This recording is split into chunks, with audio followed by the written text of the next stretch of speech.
dipole movement. In dipole movement, we see no bond or no compound are completely ionic or completely covalent. याचा अर्थ कोणताही bond हा 100% ionic नसतो किंवा 100% covalent नसतो. We see here electron shared in covalent bond, sharing of electron between two atoms. The atoms either similar or dissimilar, and in ionic bond electron transferred from one atom to another atom.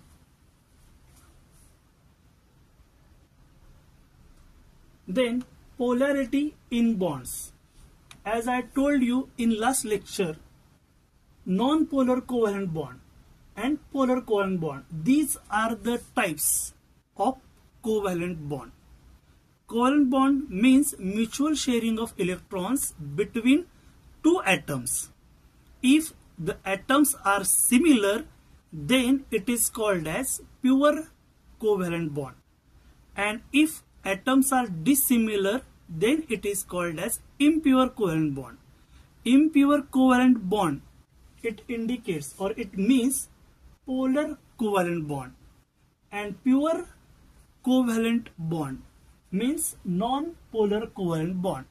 याचा अर्थ non polar आहेत म्हणजे ते 100% item जे असतील ते similar असतील, ते कोव्हॅलंट बॉन्ड मध्ये येतात, आणि जे पोलर मध्ये येतात ते इम्प्युअर. याचा अर्थ दोन ॲटम डिसिमिलर असणार.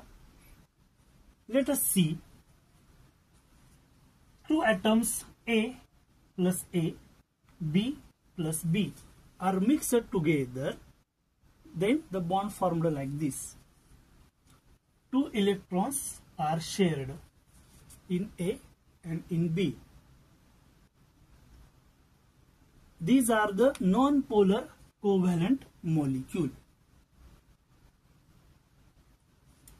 Some examples: hydrogen single bonded hydrogen, fluorine single bonded fluorine, chlorine single bonded chlorine, and oxygen double bonded oxygen, nitrogen triple bonded nitrogen.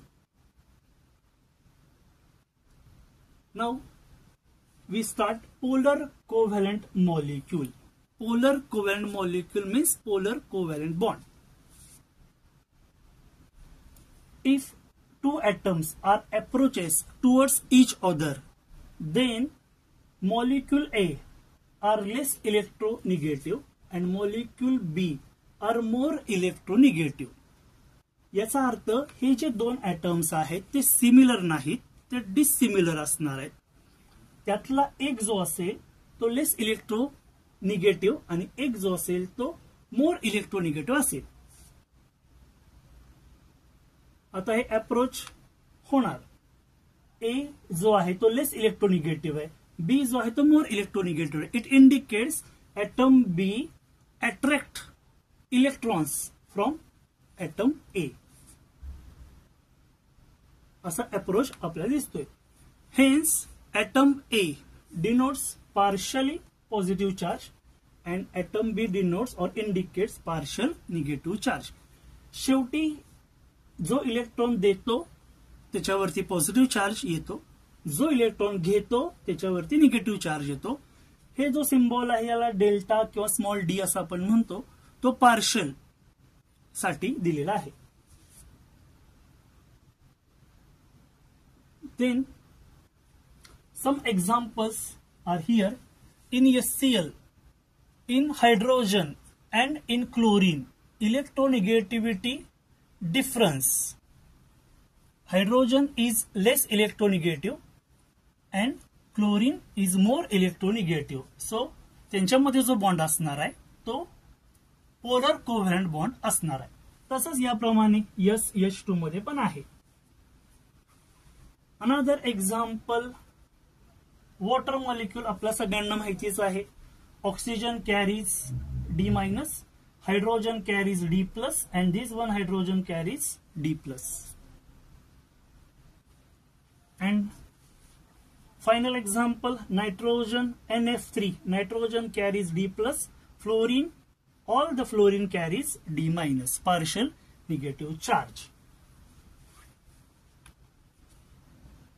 How to calculate dipole moment? Dipole moment आता आपल्याला calculate करायची आहे. Charge आहे देणाऱ्यावरती positive, घेणाऱ्यावरती negative. मग तो calculate कसा करायचा आहे तो कन्सेप्ट आता आपल्याला बघायचा आहे. Dipole movement is equal to, symbol आहे याचा mu. Mu is equal to charge into distance of separation, म्हणजेच product of charges and distance separation of charges. Charge आणि डिस्टन्स यांचा प्रोडक्ट, प्रोडक्ट म्हणजे दोन गोष्टीचा गुणाकार, त्याला आपण म्हणतो dipole movement. Charge, as we know, charge which is expressed in coulomb and distance in meters. Usually expressed, dipole moment usually expressed in d by unit. 1 d is equal to 3.33564 into 10 to the power minus 30 centimeter, where C coulomb and m is meter. Representation of dipole moment. Dipole moment usually represented by broken or crossed arrow. Broken or crossed arrow. हा जो arrow आहे तो broken आहे किंवा cross केलेला आहे. याचे दोन भाग पडणार. First one is head and last one is tail. हे जे हेड आहे ते towards more electronegative atom. More electronegative atom. आणि जे टेल असणार आहे ते लेस इलेक्ट्रोनिगेटिव्ह ॲटम वरती असणार आहे. ठीक आहे. Let us see one example for this. Hydrogen and chlorine. Hydrogen is less electronegative than chlorine. So head जे आहे ते क्लोरीनच्या वरती आहे आणि जो टेल आहे ब्रोकन और क्रॉस केलेला जो टेल आहे तो हायड्रोजनच्या डोक्याच्या वरती आहे. On positive ends means less electronegative, on negative end. The picture is shown like this in case of HCl molecule. Direction of the shift of electron density of the molecule. याचा अर्थ इलेक्ट्रॉनची density आहे त्याचं shifting कसं होते इथं या ठिकाणी दाखवलेलं आहे. Resultant dipole movement. आता रिझल्टंट डायपोल मुवमेंट किंवा नेट डायपोल मुवमेंट कसा कॅल्क्युलेट केला जातो या ठिकाणी एक एक्झाम्पल दिलेलं आहे. तर हा जो आहे हेड जो आहे तो टुवर्ड्स मोर इलेक्ट्रोनिगेटिव्ह आणि हा जो आहे टेल तो लेस इलेक्ट्रोनिगेटिव्ह. या अँगलनं मी एक एरो काढणार. तसंच हा जर ॲटम असेल तर या अँगलनं मी एक एरो काढणार आहे आणि हा जो अँगल आहे तो या ठिकाणी दाखवलेला आहे 104 डिग्री 5 मिनिट. आणि त्याचा रिझल्टंट डायपोल मुवमेंट हा असा येणार आहे एव्हरेज. आणि मग कॅल्क्युलेशन या ठिकाणी दिलेलं आहे. Resultant dipole movement mu is equal to 1.85 D. त्याचं कन्व्हर्जन केलेलं आहे आणि मग कॅल्क्युलेशन करून 6.17 into 10 to the power minus 30. म्हणजेच तुमच्या आता लक्षात आलेलं असेल की जो हा मॉलिक्यूल मी घेतलेला आहे तो कोणता असला पाहिजे तर वॉटर मॉलिक्यूल असला पाहिजे. कारण याचा जो बॉन्ड अँगल आहे तो 104 डिग्री 5 मिनिट्स इतका आहे. त्यामुळे हा वॉटर मॉलिक्यूल आहे. वॉटर मॉलिक्यूलचा डायपोल मुवमेंट इतका येतो. Mu is depends upon special arrangements of various bond. Mu of a molecule is a vector sum of mu of variation bond. याचा अर्थ काय आहे वेक्टर क्वांटिटी आहे. त्यामुळे रिझल्टंट डायपोल काढत असताना आपल्याला म्यूची बेरीज पण करावी लागणार आहे. Another example here, BeF2. BeF2 beryllium जो आहे तो लेस इलेक्ट्रोनिगेटिव्ह आहे and fluorine it is more electronegative. So arrow कसा येणार आहे, head towards more electronegative atom and tail towards less electronegative atom. मग याचा रिझल्टंट डायपोल मुवमेंट कसा होणार आहे, हा जो आहे हा एरो आणि हा एरो हे एकमेकांना यांच्या डायपोल मुवमेंट्स कॅन्सल आउट होणार आहेत. कॅन्सल आउट झाल्यामुळं यांचा रिझल्टंट डायपोल मुवमेंट म्हणजे म्यू हा कसा येईल, 0 येणार आहे. आलं का लक्षात. याप्रमाणे तुम्ही बघू शकता टोटल डायपोल मुवमेंट यांची मी बेरीज केलेली आहे. इथे पण तुम्ही सेम बघू शकता.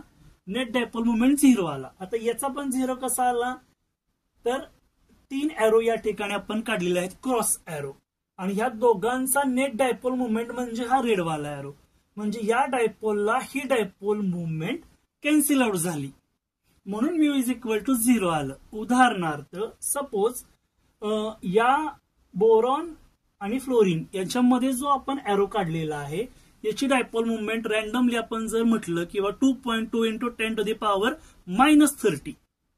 ओके, तर या दोघांची जी ऍव्हरेज येणार ती सेमच येणार आहे ना. मग ह्या डायपोलला या डायपोल मुवमेंट कॅन्सल आउट झाला, याच्यामुळे net dipole movement mu is equal to 0 आला.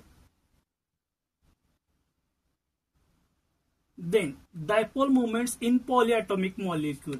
आता मोनोएटॉमिक मॉलिक्यूलचा डायपोल मुवमेंट तर 100% 0 येणार, कारण की एरोज काढता येणार नाहीये. मोनोएटॉमिक नंतर डायटॉमिक येतं. डायटॉमिक मधले आपण काही एक्झाम्पल बघितले, HCl असेल, HF असेल. ठीक आहे.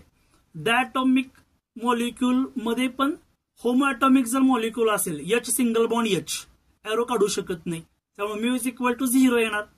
पण डायटॉमिक मधलं हेटेरोटॉमिक जर झालं means H single bond Cl, तर mu is not equal to 0 येणार ना.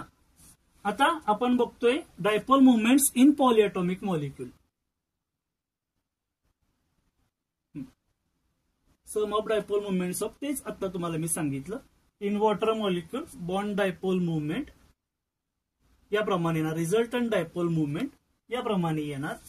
आणि मग आपण ती व्हॅल्यू पण मग अशी मोजली होती, ती आता इथं आपण दिलेली नाहीये, जी प्रिव्हियस स्लाइडला आपण बघितली.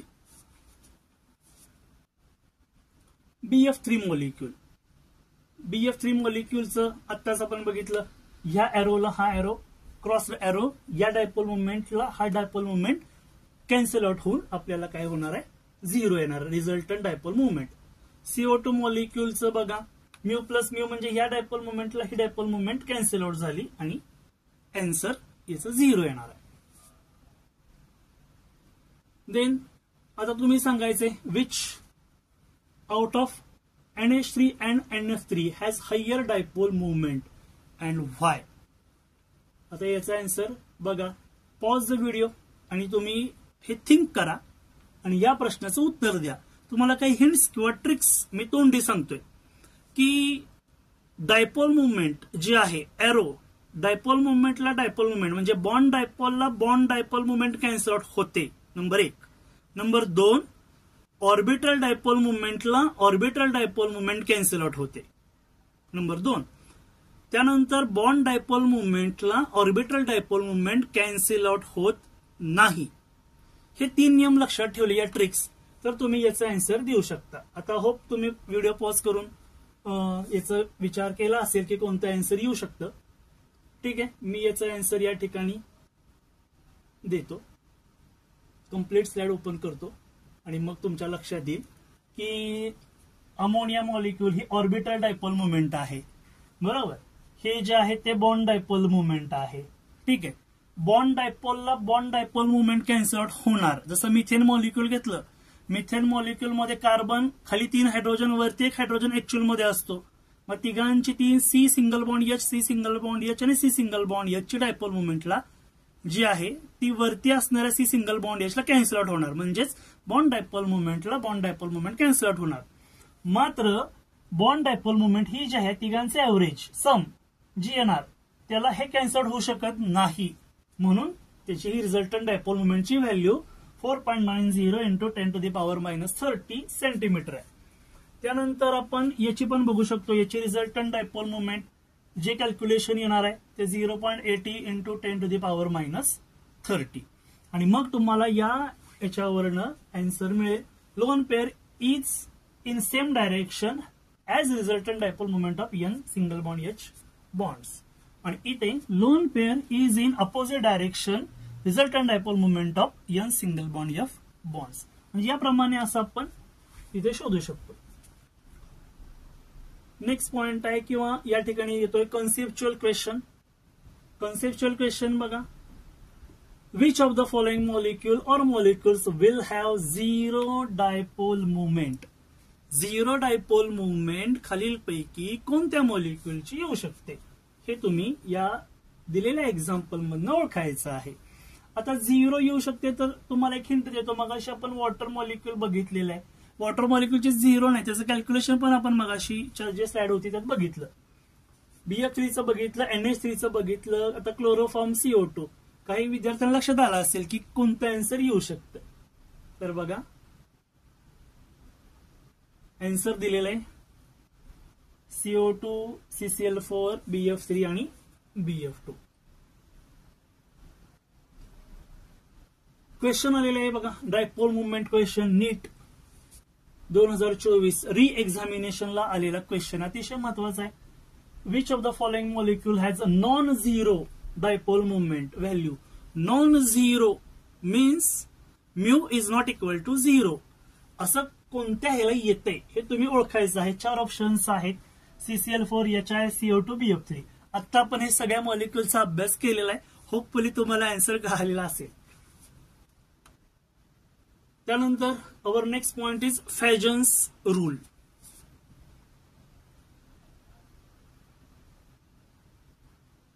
इन फॅजन रूल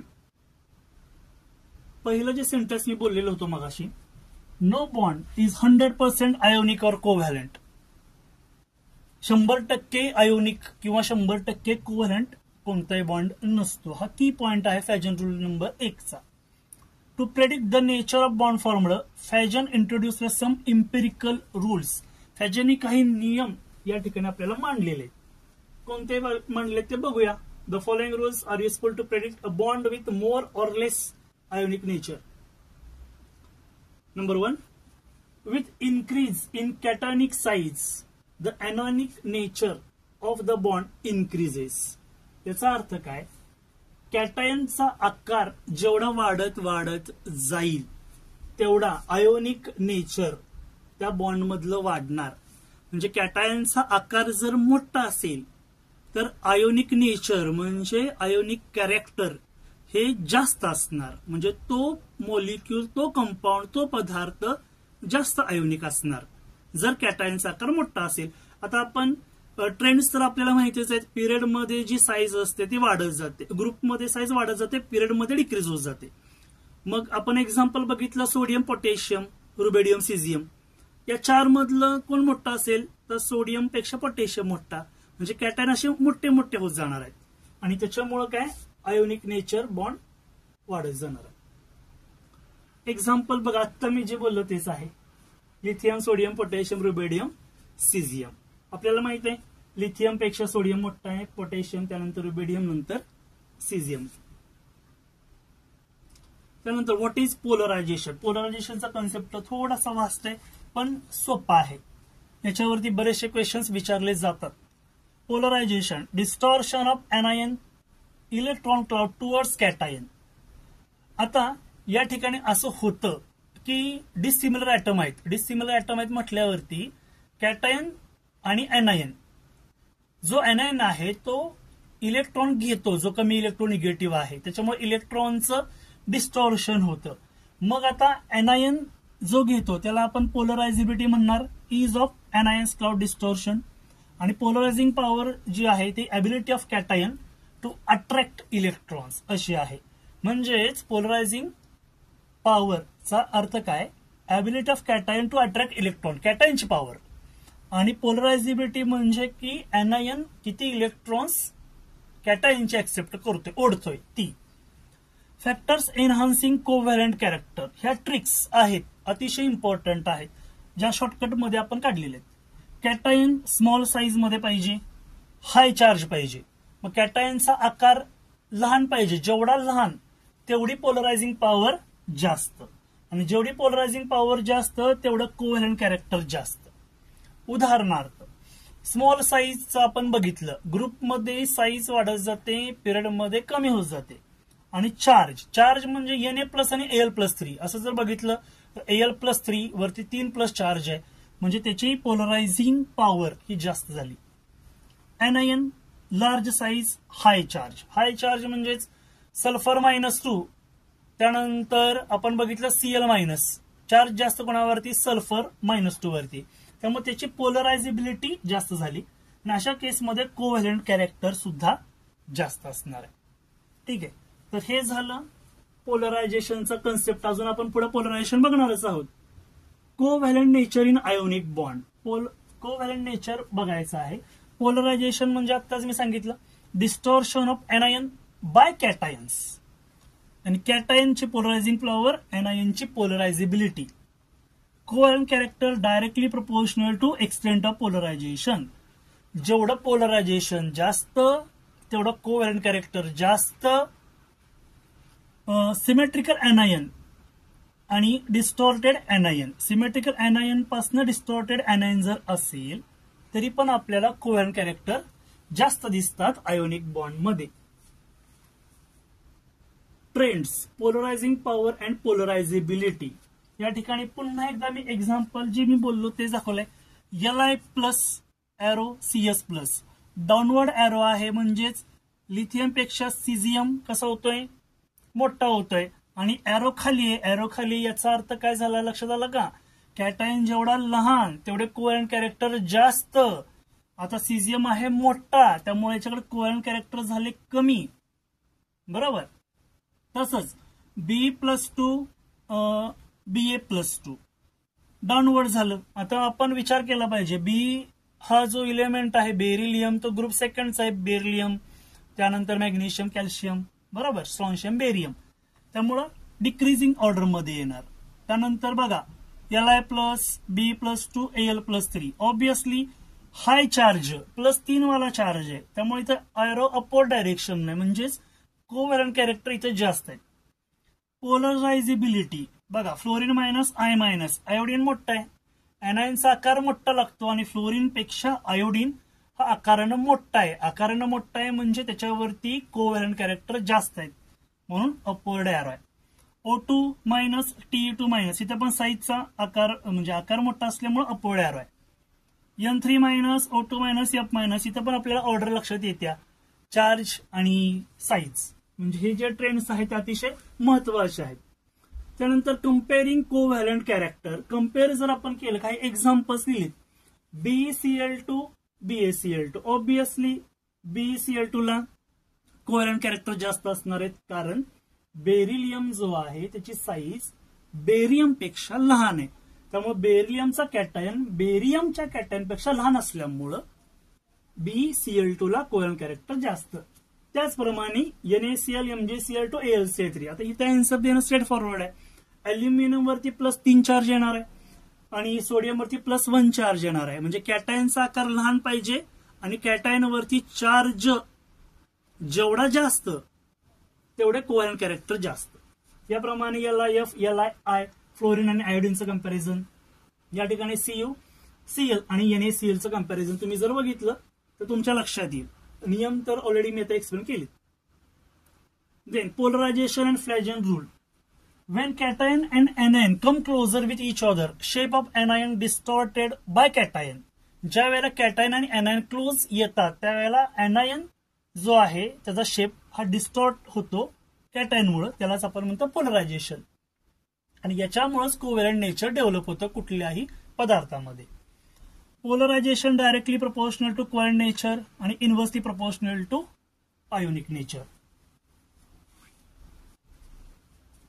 या डायग्राम मध्ये आपण बघू शकतो, हा कॅटायन आहे, हा एनायन आहे. जेवढा कॅटायन लहान असेल तेवढं एनायनचं डिस्टॉर्शन जास्त होणार.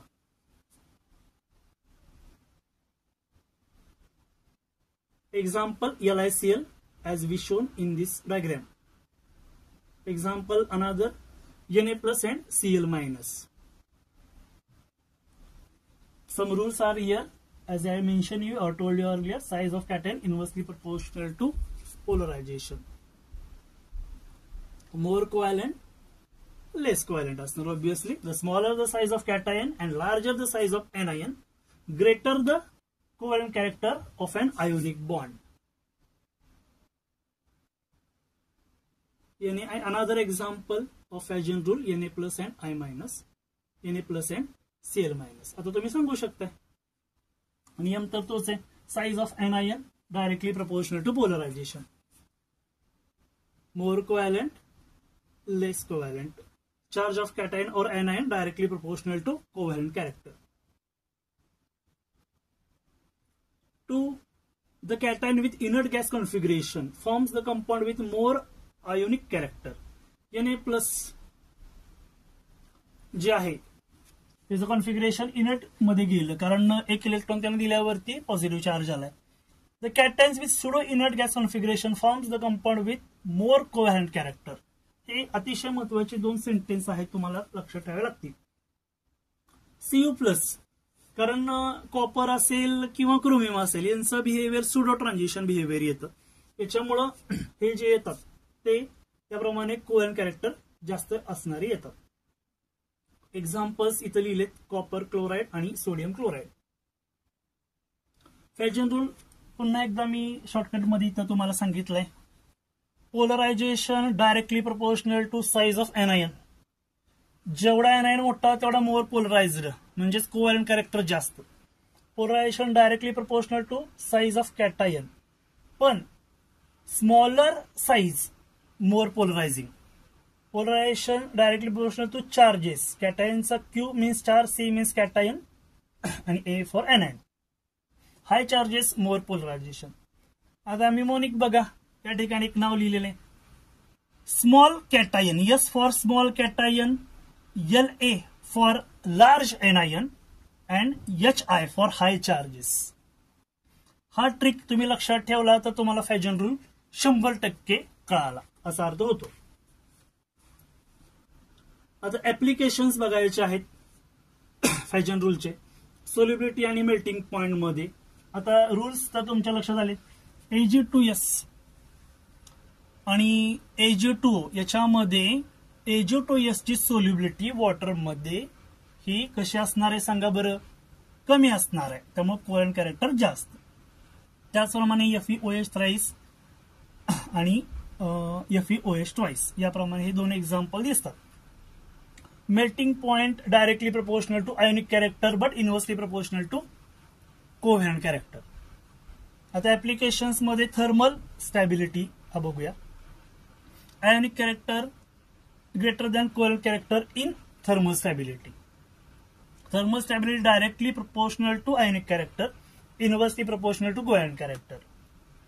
हे जे ट्रेंड्स आहेत हे दोन एक्झाम्पल तुम्ही बघू शकता.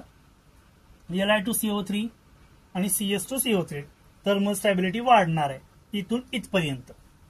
ठीक आहे, म्हणजे ह्या काही ट्रिक्स आहेत, काही फॉर्म्युले जे शॉर्ट फॉर्म्स आपण बनवलेले आहेत विशेषतः JEE नीट आणि CET सारख्या कॉम्पिटेटिव्ह एक्झामसाठी. त्याचा तुम्ही बारकाईने अभ्यास करा. एक्सेप्शन्स पण आहेत. Solubility of हॅलाइड्स.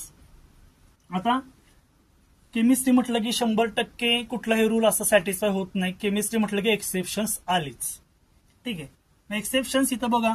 बेरिलियमच्या बाबतीमध्ये BeF2 greater than BeCl2, BeBr2 आणि BeI2. त्याचप्रमाणे AgF चे एक्सेप्शन्स आहेत. कार्बोनेट्स आणि ऑक्झॅलेट्सचे पण एक्सेप्शन्स या ठिकाणी दिलेत. Alkali carbonates, alkaline earth fluorides आणि ऑक्झॅलेट्स हे सर्व एक्सेप्शन्स येतात. एवढेच कोणाचे? फॅजन रूलचे. त्यामुळे हे एक्सेप्शन्स याप्रमाणे तुम्ही नोट डाऊन पॉइंट आउट करा जे तुम्हाला उपयोगी पडतील. Then next point is MCQs regarding this. सांगा आता बघा. According to Fajans rule the covalent character is most favoured in A option, B option आणि C आणि D. कोणता वाटतं? आता सांगितले तुम्हाला, ट्रिक्स सांगितलेल्या होत्या त्याप्रमाणे तुम्ही जर आन्सर दिलं तर उत्तर लक्षात आलं. Option A small cation and large anion.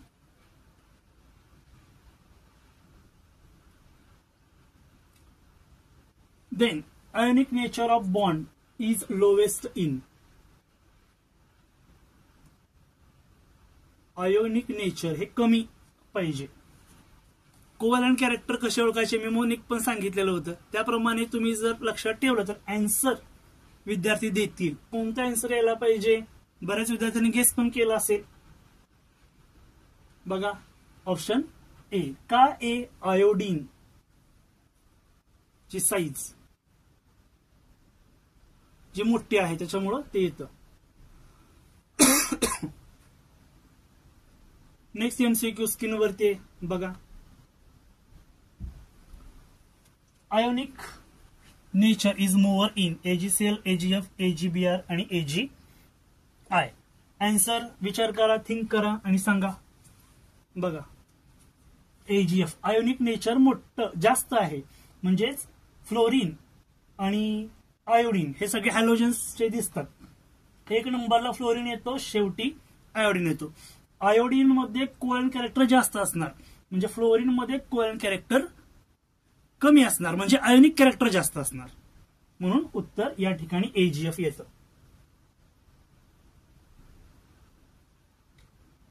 Next compound with more covalent character. आता याचा आन्सर बघा काय येईल. CF2, CaCl2, ZnF2, ZnCl2. ZnCl2 फार इझी आहे. तुम्हाला जर नियम आता लक्षात आले असतील तर काय त्यात फारसा अवघड नाही. क्वेश्चन फ्रॉम MHT CET 2024 9 मे. हा क्वेश्चन तुम्ही सॉल्व्ह करायचा आहे आणि याचं अचूक आन्सर तुम्ही शोधायचं आहे. त्याचप्रमाणे which of the following cation will show highest polarisation. Pause the video and time duration 1 minute. 1 मिनिटाच्या तुम्ही ओळखायचंय. काही विद्यार्थ्यांना लक्षात पण आला असेल लगेचच.